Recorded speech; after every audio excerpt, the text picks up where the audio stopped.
سیدنا یعلا رضی اللہ تعالی عنہ سے مروی ہے، وہ کہتے ہیں کہ نبی پاک صلی اللہ علیہ وآلہ وسلم کی 3 ایسی باتیں میں نے دیکھیں جو مجھ سے پہلے کسی نے نہیں دیکھیں اور نہ ہی میرے بعد کوئی دیکھ پائے گا۔ ایک دفعہ میں اور نبی پاک صلی اللہ علیہ وآلہ وسلم ایک سفر میں شریک تھے کہ دوران سفر آپ صلی اللہ علیہ وآلہ وسلم کو راستے میں بیٹھی ہوئی ایک عورت ملی۔ اس عورت کے پاس اس کا ایک چھوٹا سا بچہ بھی تھا۔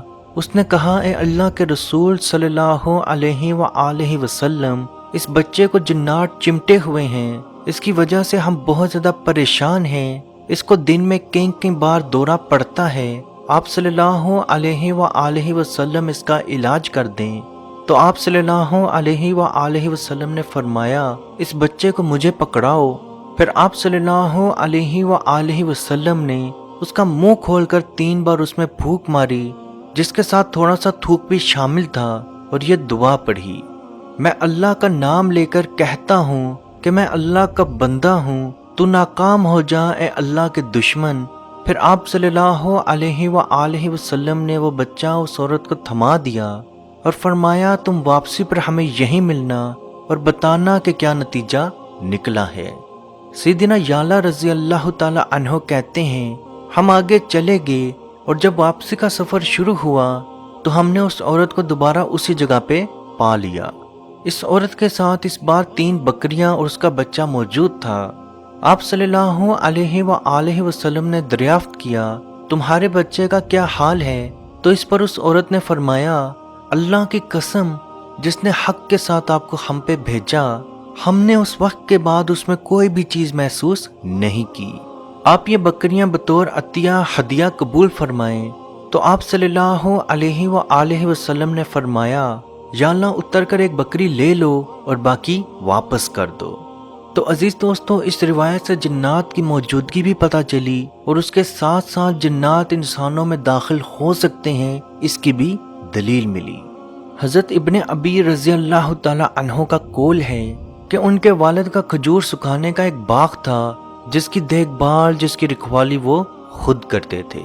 ایک دن دیکھا کہ کھجوریں باغ میں کچھ کم ہیں، تو اس کی نگرانی کرنا شروع کی۔ نگرانی کر ہی رہے تھے کہ دیکھتے ہیں کہ ایک جانور ہے جو بالغ لڑکے کے جیسا دکھتا ہے۔ آپ کے والد نے اسے سلام کیا تو اس نے سلام کا جواب دے دیا۔ انہوں نے کہا، تم جن ہو یا انسان؟ تو اس نے جواب دیا کہ میں جن ہوں۔ انہوں نے کہا کہ مجھے اپنا ہاتھ دکھا، تو اس جن نے اپنا ہاتھ آگے بڑھا دیا۔ کیا دیکھتے ہیں کہ اس کا ہاتھ بالکل کتے کے ہاتھ کے جیسا ہے، اور کتے کے بالوں جیسے ہی بال اس کے ہاتھ پہ موجود ہیں۔ انہوں نے اس جن سے پوچھا، کیا جنات کی تخلیق اسی طرح سے ہوئی ہے؟ تو اس جن نے جواب دیا کہ تمام جنات یہ بات بخوبی جانتے ہیں کہ مجھ سے طاقتور جن کوئی نہیں ہے۔ انہوں نے اس جن سے پوچھا، تمہیں کس چیز نے مجبور کیا کہ تم میرے باغ میں آؤ؟ تو اس جن نے جواب دیا، ہم نے سنا ہے کہ تم صدقہ اور خیرات بہت پسند کرتے ہو، تو ہم نے بھی سوچا کہ تمہارا مال کھا لیں۔ اس پر انہوں نے پوچھا، ہمیں تم سے کون سی چیز پناہ دیتی ہے؟ تو اس نے کہا، آیت الکرسی۔ میرے والد نے صبح ہوتے ہی یہ تمام واقعہ نبی پاک صلی اللہ علیہ وآلہ وسلم کی خدمت میں جب پیش کیا تو آپ نے فرمایا، اس حبیث نے سچ کہا۔ یعنی کہ نبی پاک صلی اللہ علیہ وآلہ وسلم نے فرمایا کہ اس حبیث نے، اس شیطان نے، اس جن نے سچ کہا۔ اسی طرح ایک اور روایت ملتی ہے کہ جس میں ایک عورت نبی پاک صلی اللہ علیہ وآلہ وسلم کی خدمت میں آئی اور عرض کیا، یا رسول اللہ صلی اللہ علیہ وآلہ وسلم، یہ کالی چیز، یہ چیز مجھے بہت زیادہ تکلیف، بہت زیادہ پریشان اور بہت زیادہ تنگ کرتی ہے، تو آپ صلی اللہ علیہ وآلہ وسلم اس کا علاج کریں۔ تو آپ صلی اللہ علیہ وآلہ وسلم نے فرمایا، اے عورت، اگر تو اس چیز پہ صبر کرے گی تو اس کے بدلے اللہ تجھے جنت دے گا۔ اور عزیز دوستو، اس عورت کو مرگی کی بیماری تھی، اور یہ بیماری عصبی اثرات کی وجہ سے تھی۔ جنات کا اثر جب ختم ہو تو اس کی کیا نشانیاں اور کیا علامات ہیں، تو اس سے پہلے ہم جنات کا آپ کو بہت ہی آسان علاج بتا دیں۔ اگر آپ میں جنات کے اثرات یا عصبی اثرات موجود ہوں تو آپ بارش کا پانی لیں، اس کے اوپر 7 مرتبہ سورہ فاتحہ ایک مرتبہ آیت الکرسی، ایک مرتبہ سورہ بقرہ کی آخری 3 آیات، ایک مرتبہ سورہ جن کا پہلا رکوع اور ایک مرتبہ سورہ فلق اور سورہ ناس۔ اس پانی پہ دم کریں اور کسی صاف جگہ پر اس پانی سے غسل کر لیں، یا کسی بڑے ٹب کے اندر بیٹھ کے اس پانی سے غسل کر لیں۔ غسل سے مراد صرف اپنے جسم کو اس سے گیلا کر لیں۔ اس بارش کے پانی سے اپنے جسم کو گیلا کر لیں اور اس پانی کو کسی مٹی کے اندر بہا دیں۔ یاد رکھیں اس پانی کو آپ نے سیوریج سسٹم کے اندر نہیں جانے دینا، کیونکہ اس پانی کے اوپر اللہ کا کلام پڑھا گیا ہے۔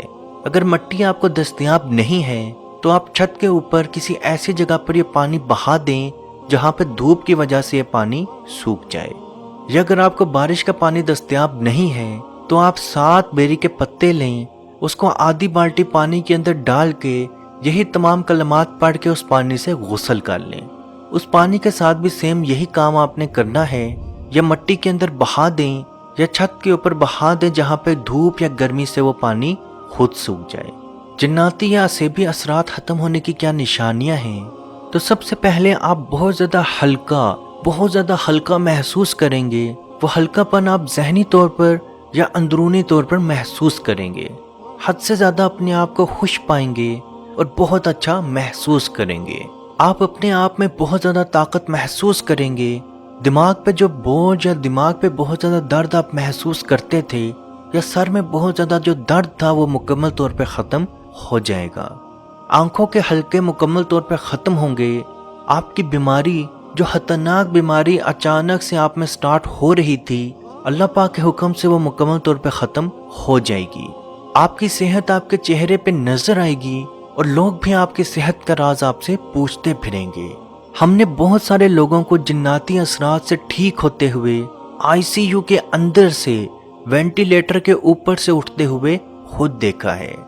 بہت سارے لوگ جناتی اثرات کو ایک مذاق میں لیتے ہیں، تو عزیز دوستو اس ویڈیو کو جہاں تک ہو سکے ضرور شیئر کریں تاکہ آپ کی وجہ سے علم آگے جا سکے۔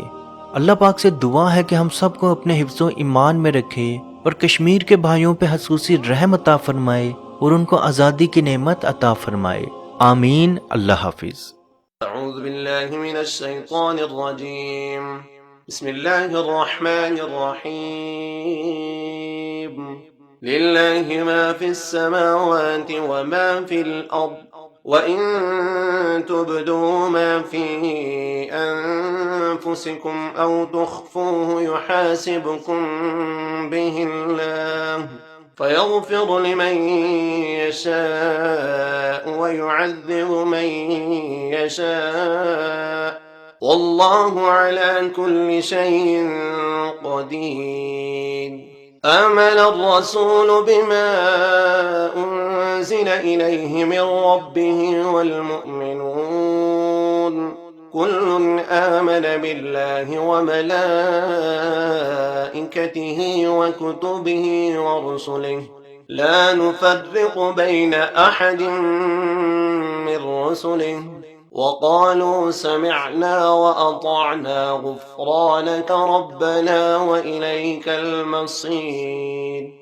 لا يكلف الله نفسا إلا وسعها، لها ما كسبت وعليها ما اكتسبت، ربنا لا تؤاخذنا إن نسينا أو أخطأنا، ربنا ولا تحمل علينا إصرا كما حملته على الذين من قبلنا، ربنا ولا تحملنا ما لا طاقة لنا به، واعف عنا واغفر لنا وارحمنا أنت مولانا فانصرنا على القوم الكافرين۔